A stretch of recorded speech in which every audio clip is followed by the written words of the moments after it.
கையில் மருதாணி வைக்க இயற்கை கொடுத்த வரம்தான் மருதாணி செடி. இந்த மருதாணி செடியை கடவுள் கொடுத்ததற்கு காரணம் இருக்கிறது. அதாவது சாவின் விளிம்பில் இருப்பவர்களுக்கு கூட மருதாணி வைத்தால் 10 நாள் தள்ளி போகும் இறப்பு.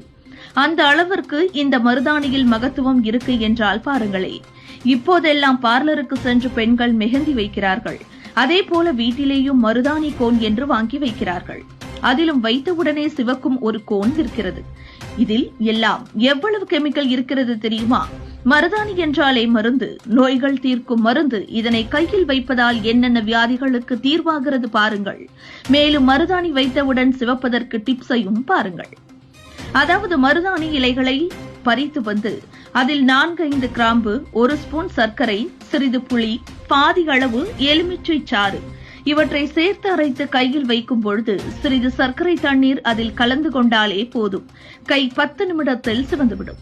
கையில் மருதாணி வைப்பதால் உடலில் உள்ள வெப்பத்தை தணித்து உடல் சூட்டை தணிக்கிறது.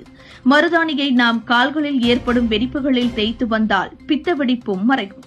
முடி உதிர்தல், இளநரை, வழுக்கை, முடி அடர்த்தியாக வளர மருதாணியை அரைத்து தலைக்கு குளிக்கும் முன்பு தலையில் தேய்த்து மசாஜ் செய்து 1 மணி நேரம் ஊற வைத்து பின் குளித்தால் முடி தொடர்பான அனைத்து பிரச்சனைகளும் தீர்ந்துவிடும். சிலருக்கு மருதாணி இட்டுக் கொண்டால் சளி பிடித்துவிடும். இதற்கு மருதாணி இலைகளை